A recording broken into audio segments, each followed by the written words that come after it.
Elena rested her head in her mother's lap. The languid rhythm of her breathing, gently rocking her head, caused her eyelids to droop, and she sank towards sleep. Elena's mother slapped her hard, stinging her cheek and leaving it red and hot. She ranted and raved about how she must stay awake. But Elena had been awake for so long that she could not keep her eyes open, and she twitched as she drifted away from consciousness. So her mother threw water over her, so cold that it took her breath and sent a shivering all over her body. It wasn't fair. Elena's younger brother Hugo had been allowed to curl up next to the fire and sleep, but Elena's mother offered no explanation. She just kept repeating that Elena must not fall asleep, not until the sun had risen. It must have been some kind of ritual, she thought. Tomorrow was her 13th birthday, but there was no sense of celebration. Her mother had spent the day in a violent mood, irritable and paranoid, jumping and clutching her heart at every noise or knock at the door. She had berated Elena, telling her to stay away from the windows every time she dared look outside. It must have been past 2 in the morning, and Elena was becoming delirious. She was slipping in and out of sleep against her will, and she begged her mother to let her close her eyes for just a moment. Her mother gripped her shoulders and shook her hard, her eyes wide with an expression just as delirious as her own. "You can't," her mother insisted. "That's how she will take you." At this, Elena stiffened. "She'll take me." Her mother's grip tightened, pressing her fingertips into her arms so hard that she winced in pain. She released her and sighed heavily, resigned to the fact that she would have to explain herself. "The hag," she said. Elena knew all about the hag. Her mother had been telling stories of her since she was a small child. The hag was a wiry old crone who lived out in the woods alone, consumed by anger and bitterness. Hideous to behold, the hag would sneak into the village, lure husbands from their beds, and steal children to drink their blood before discarding their bodies. It lived in a shack, surrounded by their bones. When the conditions were right, the hag would slip into their rooms, sit upon their chests, and fill their heads with nightmares, so that even when they awoke, they would be paralysed and unable to breathe. That was how she took them. And tonight, on the eve of her coming of age, the conditions were right, and Elena was in danger. Elena bristled at this suggestion, which angered her mother even further, and she flounced out of the room, muttering that the hag could have her after all, for all she cared. Elena did not even move to go after her. As soon as her mother was out of sight and out of earshot, Elena fell into a heavy sleep. She didn't know whether she was asleep or awake, but believing her eyes to be open, Elena was shocked by the all-consuming blackness all around her. She could see nothing, but from the darkness, she could hear steady, raspy breathing very close to her face. "So we meet." The black silence was broken by a voice that crackled like burning wood. "Stay away, hag," Elena said forcefully, but the pressure on her chest made her sound feeble and weak. "I see you've heard of me," said the hag, and Elena could hear the smirk in her voice. "I have waited a long time for this night, my child." "You speak as though you own me," Elena replied, still wheezing from the heaviness on her lungs, but doing her best to fight it. "Ah, but I do," said the hag. "Yours is a tale of two sides, my child, and it is high time you heard it. 12 years ago, a girl journeyed through those forsaken woods to seek out my assistance. The woods were not kind to this simple young girl. With bloodied feet and filthy clothes, she collapsed at my door, barely able to catch her breath. She had brought nothing to offer. But still I took her in, gave her tea to recover her strength, and the moment she did, without a word of thanks for my hospitality, she asked what she had come to ask. She wanted me to give her a child. This was an unusual request, and one which surprised me. These pathetic simpletons most often sought me out for the most inconsequential things. Love potions, protective charms from unseen threats, in return for cheese, herbs, sometimes meat, if I were lucky. But a child? Such a request comes with a price. Yet this girl had come to me empty-handed. So I asked her what she would offer me, and she said that she had nothing to give. Nothing of any value, anyway. She and her husband lived with little, but their love for each other and their hope for a child of their own was what kept them going. But this knowledge had piqued my interest. A good, strong man is worth a great deal to an old woman who lives alone. So I made her an offer, a husband for a child. With her so desperate for a baby, and her husband unable to provide her with one, she would send her husband to work for me, and I would bless her with the baby she wanted. You should have heard her. Such vile curses from such a pretty mouth. She would not accept. She begged me to take pity on her, and on her poor, infertile husband. And like the foolish old woman I am, I did pity her. The sadness and desperation in her were plain to see, but one cannot feed oneself through selfless acts. A bargain had to be made. So I made her another offer. She would have her child. She would raise her as her own, teach her the lessons of her own mother and grandmother, embroidery, carving, cooking, all the things a young woman needs for simple village life. But when she was grown, I would come for her. She considered for a moment. I sensed the fear well up in her. But to my surprise, she agreed. A lock of her hair to symbolize her side of the bargain. A sip from the fountain to fulfill mine.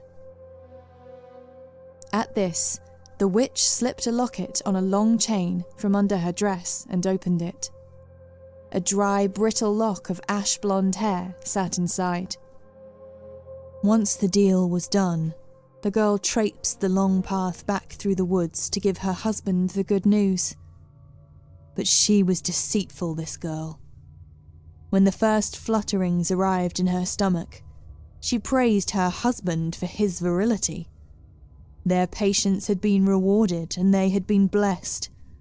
All the while she was squirreling food from his table to wrap in rags and send off with those in search of my help, too ashamed to bring them to me herself.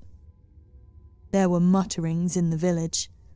Some of the women, knowing of her husband's unfortunate condition, whispered that the child must have belonged to another man.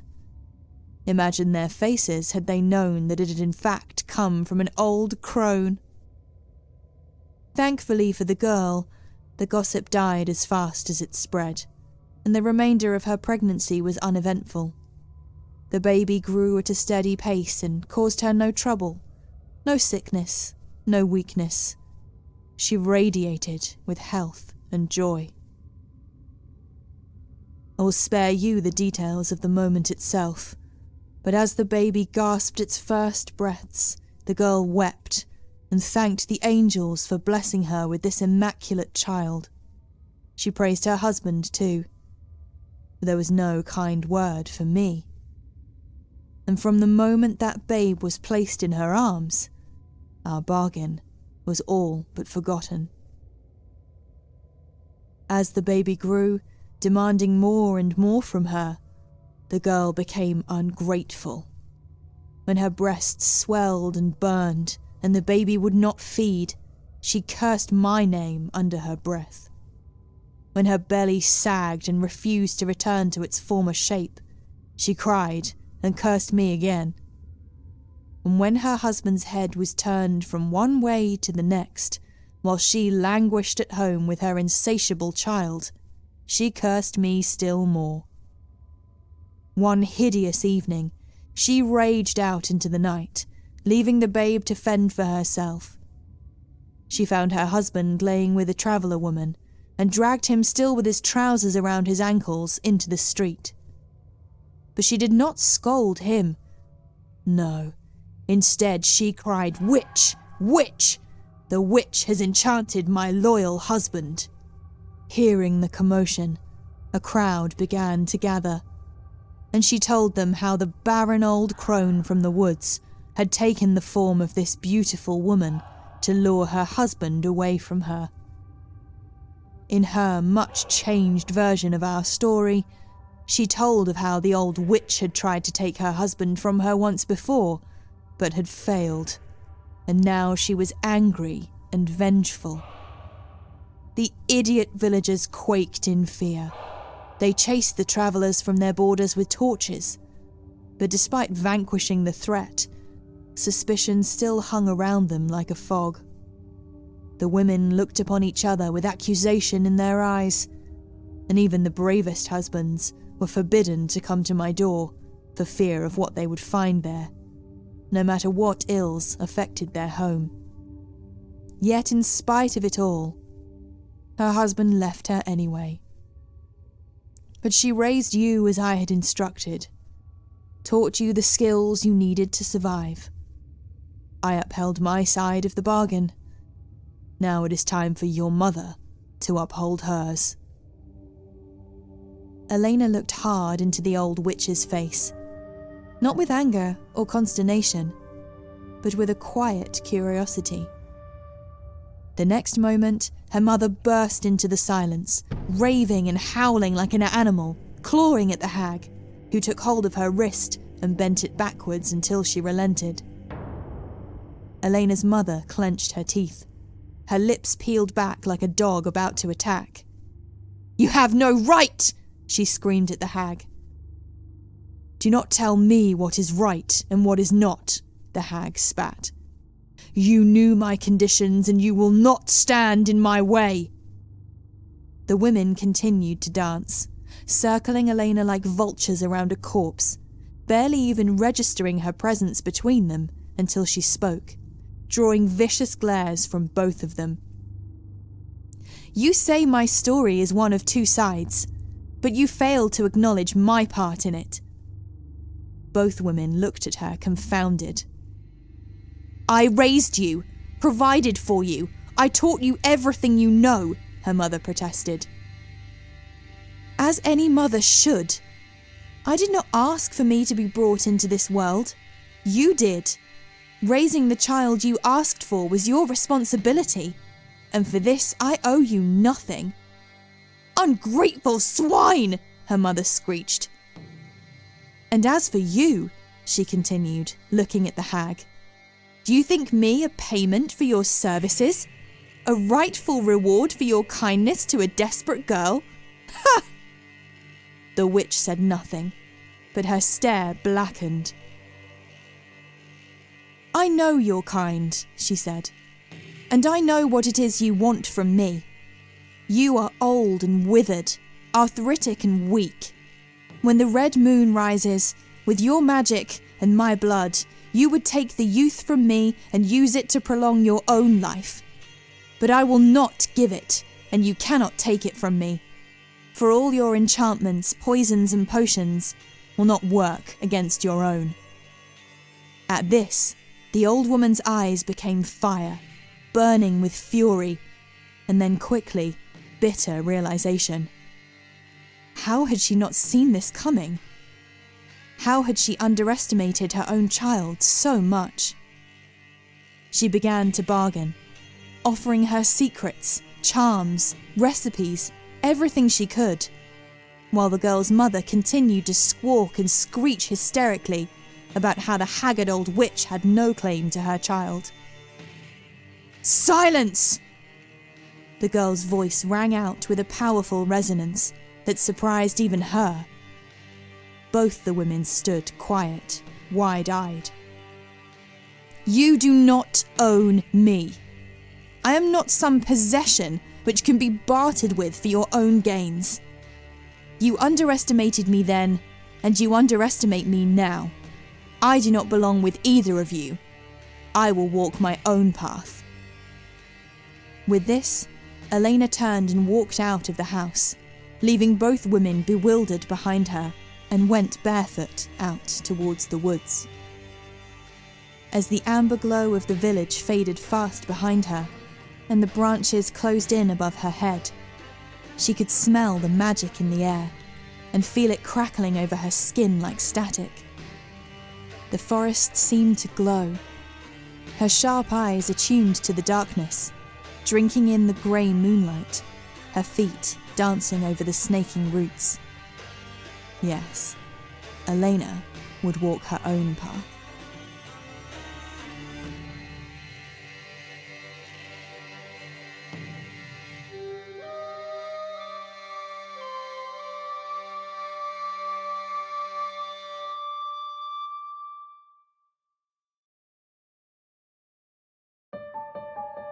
This story was written and read by Chloe Gorman, with music by Andrew Bate. Penny Dreadfuls from the Moth Sanctuary is an audiobook series by Moth Sanctuary Productions. You can subscribe to the series on Spotify, Apple Podcasts, Podbean, and YouTube. Follow Moth Sanctuary Productions on Twitter, Instagram, and Facebook. Or for more dark delights, visit mothsanctuaryproductions.com.